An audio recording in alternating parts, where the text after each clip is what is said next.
Hello everyone and welcome back to the Seasonal Storm. My name is Jess. We have had to take a quite long break from any sort of fall content. I still have clips from Decorate With Me's to upload.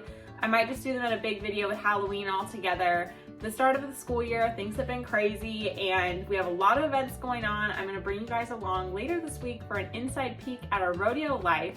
But before we get to that, I am so excited to show you guys our household's favorite fall and Halloween books to get ready for this next season. So if that interests you, here's a book review. I'll see you in a second.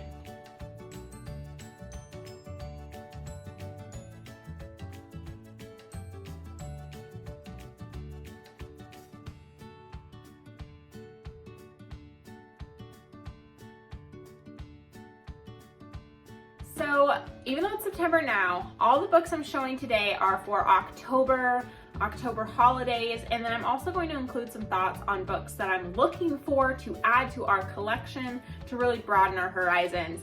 Now, I'm not sure at this point yet in this video if this is going to be one video or maybe I'll do two. So I might do one that's more Halloween and fall, and then the other one that's more for Thanksgiving. But because so many of you are Canadians, welcome by the way. I will be uploading my Thanksgiving book reviews for October as well, because I know you guys celebrate Thanksgiving earlier than we do. So first up for October, we are starting with potentially the most controversial book. This one I got last year for Little Miss during distance learning, because distance learning for us here in Nevada really didn't focus at all on science or social studies, and she had some questions about some things that she had seen in her online reading that went with school. So one of those was about Christopher Columbus. Now, Columbus Day and Indigenous Peoples Days in the United States and Canada are on the same day in October. And because of that, I want this year to find some more books that maybe highlight some of our local tribes, because she does have reservation kids in her class and she's had some questions. So if you have any ideas, put them in the description, in the comments below. But first up is Christopher Columbus. This is a scholastic book by Anne McGovern. This goes really in depth. As you can tell, there is a lot of text. So this one during distance learning last year was a 2-day read for her, because this is quite a thick book, really beautiful artwork. But one of the things that we loved about this book is it did not give a sugar-coated version of his life and of his journey and of what happened to the people here when he arrived in the Caribbean. And it gave a very realistic view of things, very detailed, and opened up a lot of great conversation points. I would say this is definitely best for older age groups. So last year in third, it was a little advanced. So I'd say this is probably best for 4th, 5th, and 6th graders. And even though it is a picture book, obviously there is a considerable amount of text. And then in the back, I believe there is a little glossary for the words that were in Italian, Portuguese, and Spanish, so that it would help them understand that he came from a culture and a place very different than here. So it was definitely a good read. I also get most of these books at a secondhand bookstore called Grassroots Books in Reno, Nevada, and I got all these for 25 cents each. And for 25 cents for a nice scholastic book, this was definitely a good buy, but I'm looking to add some more to this topic. Now moving on more to Halloween, I have these organized from youngest level readers to the highest level readers. The first one is another scholastic. This is 16 Runaway Pumpkins, and this is a very simple counting style book. It has very simple language, lots of artwork, but it also has some higher level words that might require a discussion, but lots of sound words and lots of rhyming. So this is great for pre-K, probably through 2nd, or if you have a reader that might be a little bit behind. This would be a really good book that encourages a lot of question asking and discussion, such as, oh, could you tell me what do you think it means when can Sam double her pumpkin score? What does double mean? So you can really take a book like this that's a counting book for younger readers and incorporate it maybe into a higher level reading group with more intensive questions. The next one is from the Fancy Nancy series. This one is Halloween or Bust, and this one was written by Jane O'Connor and Robin Priest Glasser. This one, I again got at a secondhand store, came with all of its stickers, beautiful artwork, really simple small sentences, but words like completely unique. With books like these, even though they're great for K-2, you can really ask more in-depth vocabulary questions. So this one was definitely a fun one, and then it also comes with little paper dolls and their little outfits to get into to really engage with the story. So this is a great book to kind of introduce the fun parts of Halloween, especially if you have kiddos that are not as comfortable with the spooky side of Halloween. The next one I have is The Littlest Pumpkin by R.A. Herman. Again, beautiful artwork. I would say for an independent read, this is probably best for 2 to 3, grades 2 to 3. For a read aloud, any book is great for a read aloud, honestly. But for a sit down and independent read, I would probably say the youngest group I would leave this alone with would be second. And that's just because even though there's not a ton of language or sentences, they are longer, more complex sentences with some definitely more complex punctuation, lots of pauses in the commas and quotations. So that can definitely be something that might be a little bit challenging, but overall, really sweet message about the pumpkins and their feelings in the pumpkin patch. And I think this is also a great classroom engagement book. The next one is The Halloweener, and this is by Dave Pilkey, another great Scholastic classic. Really fun, bright colors, really simple, small sentences. However, again, it encourages talking about a lot of emotion topics, appropriate responses, getting past bullying, all that stuff, and embracing that everybody has their differences and that Halloween is a great time to show everyone's different and you're all still fun and special for it. So we liked that one as well. This one we talked a lot about last night. It was The Little Old Lady Who Was Not Afraid of Anything by Linda Williams. Beautiful artwork again. A lot more complex paragraph structures, quote structures, but we still have lots of sound words and lots of rhyming going on. And I think that this is a great one for pretty much any elementary age group. For read aloud, obviously K-2, they'll engage really well with this. For independent reading and asking deeper questions, vocab questions, this is probably more appropriate for 2 to 4 grade-wise. But I would say this was definitely a favorite, and the artwork is absolutely beautiful. And again, we can be fearless and tromp through the forest, and nothing's really that scary out there. The next one is another Scholastic. This one, as you can tell, is definitely older. This is How Spiders Saved Halloween by Robert Krause. And even though the artwork is super simple and it has short little paragraph style structures, I think that this is another great one for developing independent reading. So this would probably be good for 1 to 3 grade level wise, but as a read aloud, also one where you can ask a lot of what happens next style of questions, or what do you think is going to be his next idea, because they're trying to come up with costumes. So it discusses a lot of brainstorming, which again could lead into really fun classroom activities. So this is another winner. Now this one, we labeled it, was her favorite Halloween book last year, and it's called The Biggest Pumpkin Ever by Jenny Bassett. This is again from Scholastic, and most of these Scholastic books you can actually still order now on their website.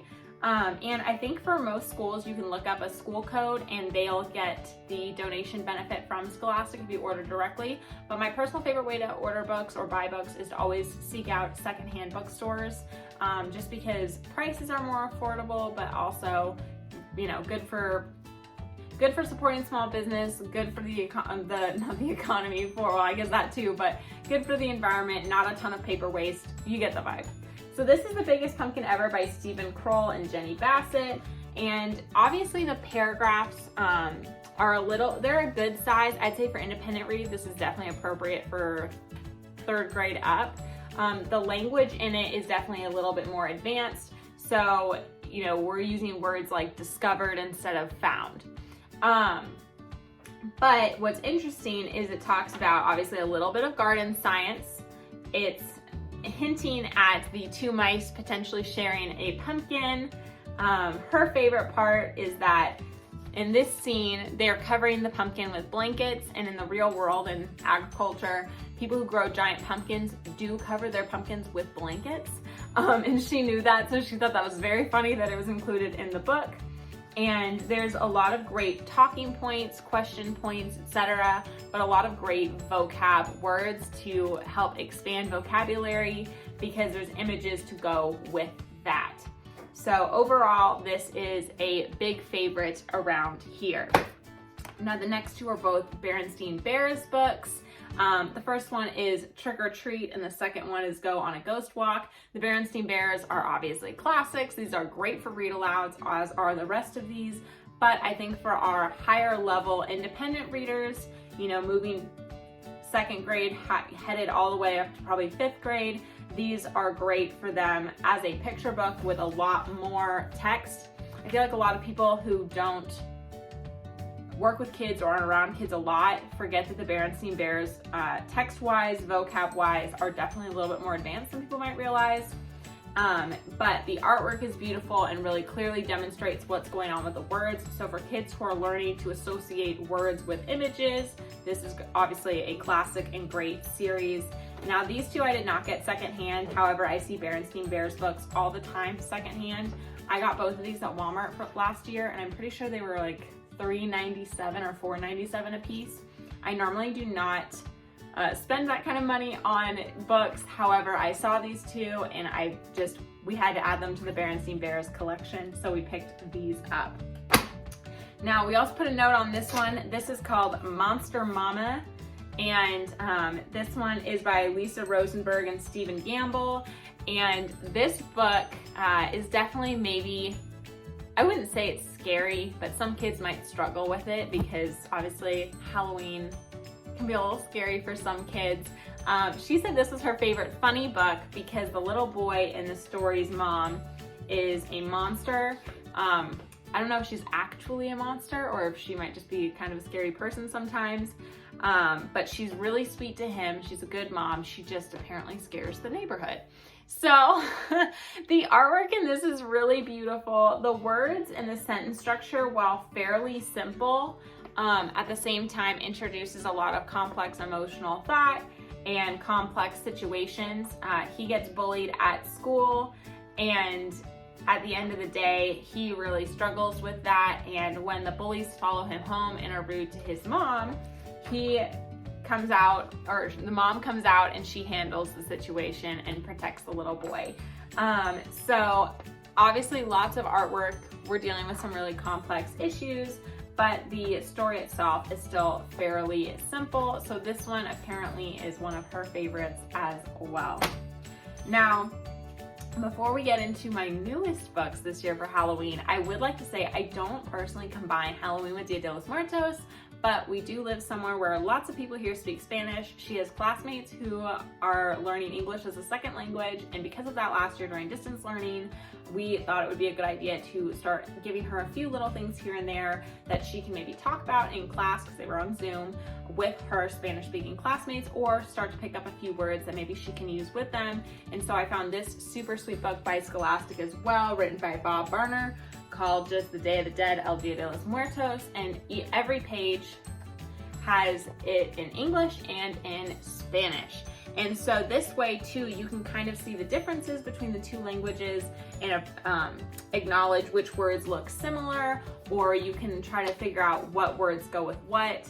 And she had a lot of fun with this one. She really liked it. We read this several times, and even though it does look very simple, I'm sure to a lot of people, for kids who are learning Spanish as a second language or English as a second language, really simple books like this that have clear word association work out really well. So this was a great find for 25 cents.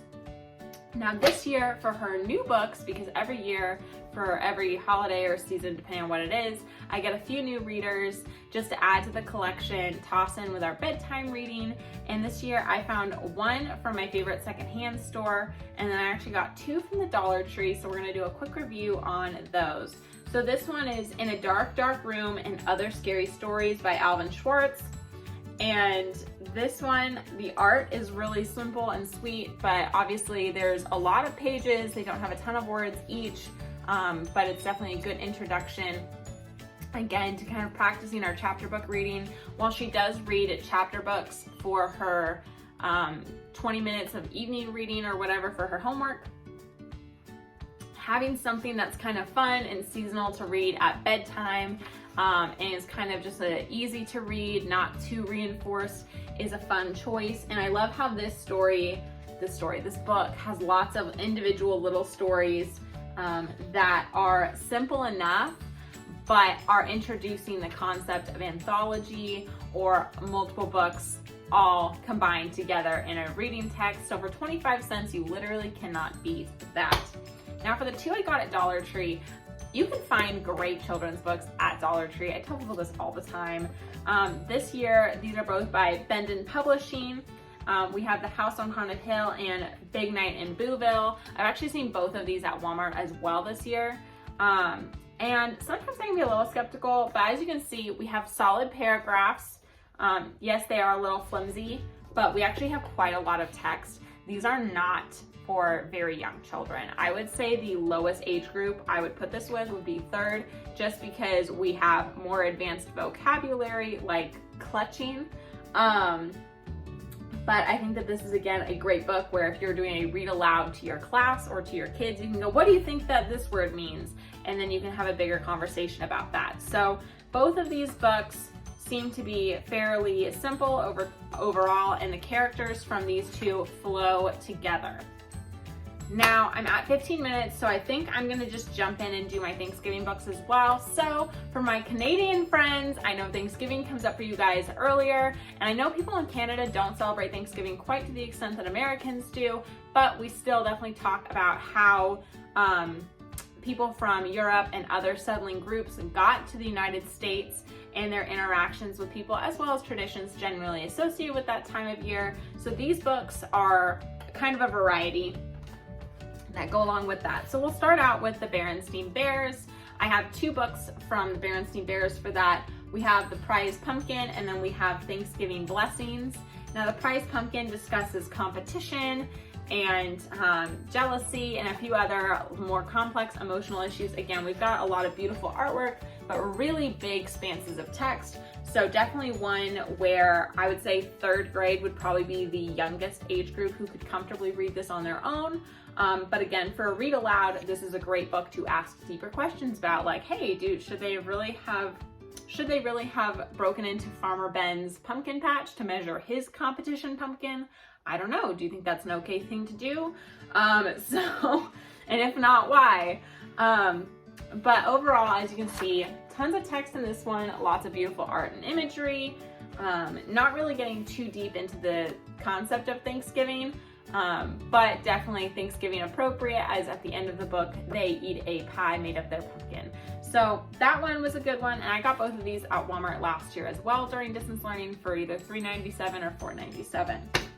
Now the other one is Thanksgiving Blessings, and this one discusses being thankful, all the things that they're thankful for, touches maybe a little bit on a fictionalized, very fictionalized, obviously, version of Thanksgiving history, explaining how they got to where they are, continuing to talk about all the things that they're thankful for, and appreciating nature and the outsides and the changing of seasons as we head deeper into winter. So I love this one. This one might be my favorite, but Little Mrs. Favorite's going to surprise you. So the next book I got at the Grassroots bookstore for 25 cents last year, and it's Oh, What a Thanksgiving. And I love this book because it compares the experiences of kids now versus kids then, and how different life would have been. And how even though this boy wishes he could go back in time, he also understands how lucky they are to live in the current time where they're not having to experience hardships in that fashion. People now obviously still have some hardships, but definitely not the same. And it also gives a really good introductory ideas to what the first Thanksgivings may have been like. And then the other thing that's great about this is a great read aloud book for sure. Again, I'm pretty sure I wouldn't hand this off as an independent read until probably 3rd grade, because again, words like on this page, I'm looking right at convinced. Some kids might not yet know what a word like that means, and so because of that, this might be one that you need to read together. But overall, a really sweet book, and we liked this one a lot. Now this one is called Molly's Pilgrim. I got this at the secondhand store as well, and this is by Barbara Cohen. This is by PJ Library. So if you don't know what PJ Library is, they specialize in books revolving around a Jewish concept. And even though we are not Jewish, I like having books from multiple perspectives of different groups, cultures, religions, etc., just to give us a nice broad global view. Molly's Pilgrim is definitely, reading wise, a more advanced book. I would say this year is probably gonna be the first year she could maybe read this independently. However, we'll probably still read this together to really talk about it, but I'll give you the synopsis of this book. This book, Molly is an immigrant. She and her family have come from Russia, and they've had to leave the city they were originally living in the United States to go to a more rural area. And at the rural school, one of the assignments that they were given before Thanksgiving was to make a doll of a pilgrim to put in their Thanksgiving display. And she was explaining to her teacher what a pilgrim was, and being someone who's traveled to a new place for religious amnesty, and she went home and told her mom, who didn't speak English, and her mom helped her make a little doll, but it looked like a little Russian doll. And even though that may have not been the pilgrim coming on the Mayflower, that's still a pilgrim. That's still someone who's traveled somewhere for religious freedoms. And it was a really beautiful book, really sweet book.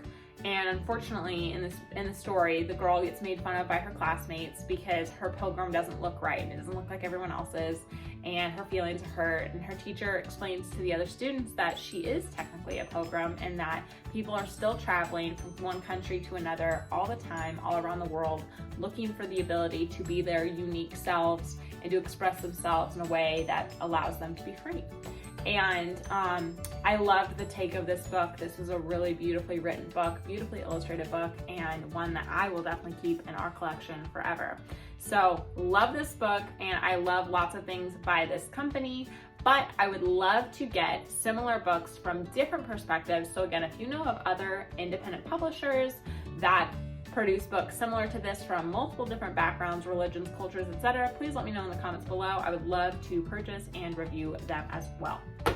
Now, as for Little Miss's favorite Thanksgiving book, it is from Scholastic, and it's called If You Sailed on the Mayflower in 1620.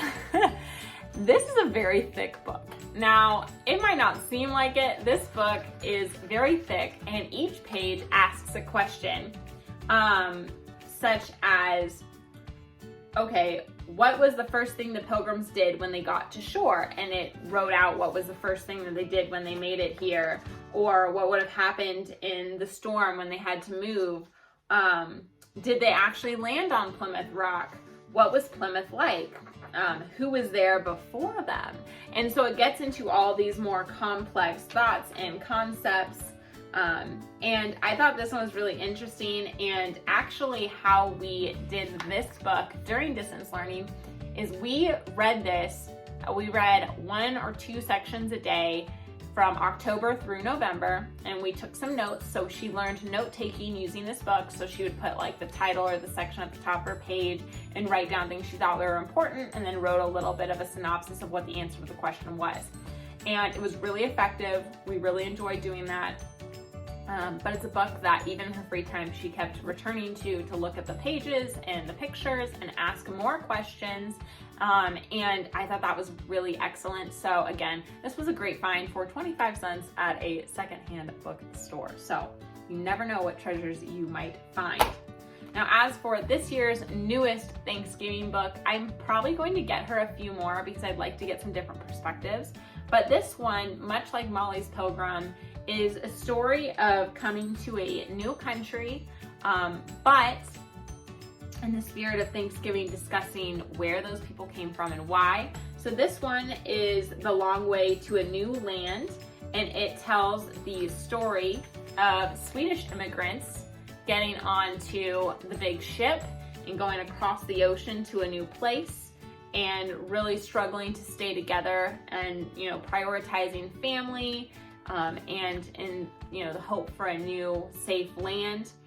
This book takes place in 1868, and I think that this one is also really special because my family, even though I'm her bonus mom, my family on my dad's side are Norwegian, and so this story is very similar to the story of how my family got to this country. And I thought that this would be a really fun one to continue introducing the concept that Thanksgiving was not just the first meal. It wasn't just the first time people came here and almost starved to death and had to be saved by the locals because they didn't know how to take care of themselves. Thanksgiving is really a kind of a celebration of all the stories of all the people who have continued to come here and have been welcomed in generosity by the people who lived here ahead of time or ahead of them. But also a time to acknowledge that this was not our home first. We all came from somewhere else and we have been welcomed into someone else's home. And that's why this year I think I would like to find some more books with the other perspectives of what this country was like, maybe even before all the Europeans got here. So I thought that'd be really fun. So I'm on the hunt, I'm still looking, but I think that talking about the immigrant's experience is very important for all age groups and something that might help her relate to a lot of her classmates, especially who are still making their own way and finding home here as well. I hope these book reviews and suggestions helped you. I'm very excited to get into this fall season of reading and learning, and I am looking forward to continuing these book reviews. The next one will likely be sometime in October, and it will be introducing my Christmas books and my winter books and my other December holiday books, just because I do have a lot of those, and that'll be a multi-part video section. So if that interests you, stay tuned, and I will see you guys in the next one. Hopefully I get these Decorate With Me videos up soon, but we will have to see. I also have some Halloween Craft With Me's coming up, as well as some fall recipe videos. So thank you for stopping by today, especially if you've been here this long. I really appreciate your support, and I will see you in the next one. Thanks for coming.